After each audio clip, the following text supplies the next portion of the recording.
Madhya Pradesh BJP ने उपचुनाव भले ही प्रत्याशियों के ऐलान करने के मामले में कांग्रेस से पिछड़ गई हो, लेकिन एक ही दिन में बीजेपी ने अपने सभी पत्ते खोल दिए।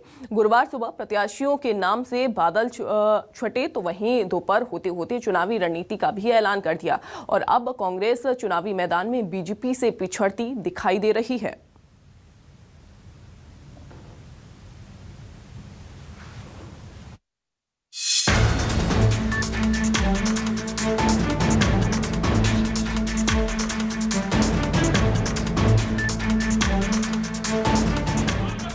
मध्य प्रदेश में उपचुनाव की तारीखों के ऐलान के साथ ही सत्ता के सेमीफाइनल की जंग शुरू हो गई है।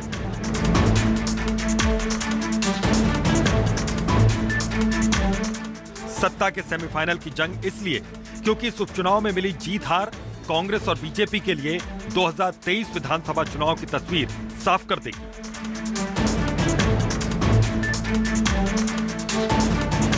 हालांकि अब उपचुनाव को महज कुछ दिन ही बाकी रह गए हैं। ऐसे में कांग्रेस और बीजेपी ने अपने अपने उम्मीदवारों के नाम का ऐलान कर दिया। हालांकि बीजेपी ने टिकट के ऐलान में भले ही देरी की हो, लेकिन अब वो कांग्रेस से चुनाव प्रचार में आगे निकलती नजर आ रही है।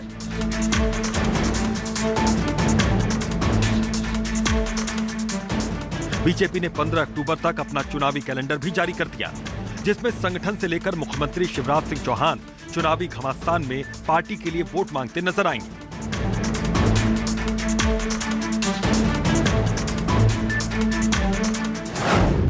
जानकारी के मुताबिक 9 से 13 अक्टूबर तक घर घर जाकर बीजेपी कार्यकर्ता कन्या पूजन करेंगे। 10 अक्टूबर तक सभी मंडल कार्यालय का शुभारंभ होगा। 10 से 14 के बीच मंडल सम्मेलन के साथ बूथ सम्मेलन होगा। 15 अक्टूबर को विजयादशमी पर सभी कार्यकर्ता घर पर बीजेपी का ध्वज लगाएंगे और विजय संकल्प लेंगे। चुनाव वाले विधानसभा के सभी कार्यकर्ता घर पर झंडा पूजन करेंगे। सीएम एक दिन में हर विधानसभा में कम से कम 7 सभाएं करेंगे। एक दिन में 3 से 4 सभा आयोजित होगी, जिसमें प्रदेश अध्यक्ष की भी सभा शामिल होगी। 15 तारीख को विजयादशमी के अवसर पर भारतीय जनता पार्टी के हमारे सभी कार्यकर्ता, जो भारतीय जनता पार्टी का हमारा ध्वज है, झंडा है, उसको सभी कार्यकर्ता घर घर जाकर लगाएंगे और विजय का संकल्प लेंगे। विजयदशमी के अवसर पर विजय का संकल्प लेंगे तो सभी 11 विधानसभा के प्रत्येक भारतीय जनता पार्टी के कार्यकर्ता के निवास पर ध्वज पूजन होगा। एक तरफ बीजेपी ने अपने उपचुनाव को लेकर कमर कस ली है, तो वहीं दूसरी ओर कांग्रेस के बड़े नेताओं के चुनाव प्रचार को लेकर अब तक कोई रणनीति सामने नहीं आई। कमलनाथ हो या फिर दिग्विजय सिंह, किसी का भी चुनावी इलाकों में दौरा कार्यक्रम तय नहीं हुआ। कांग्रेस प्रत्याशी स्थानीय नेताओं और अपने दम पर फिलहाल चुनाव लड़ते नजर आ रहे हैं।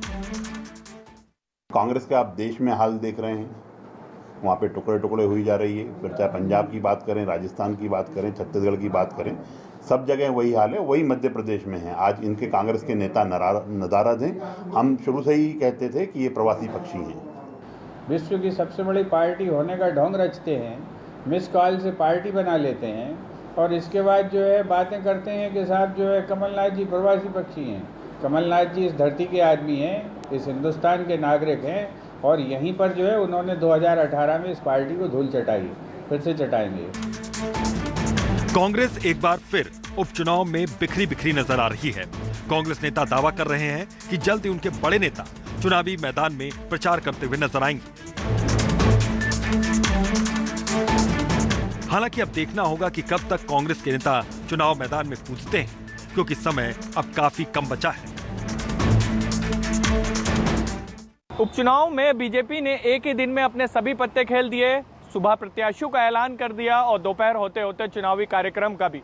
कौन नेता कहां प्रचार करेगा, ये भी कार्यक्रम में जारी कर दिया गया। तो वहीं दूसरी तरफ कांग्रेस की बात करें तो कांग्रेस प्रत्याशियों का ऐलान करने के मामले में बीजेपी से आगे निकली, लेकिन प्रचार के मामले में पीछे होती दिखाई दे रही है। अभी तक कांग्रेस के किसी भी बड़े नेता का चुनावी कार्यक्रम तय नहीं किया गया है।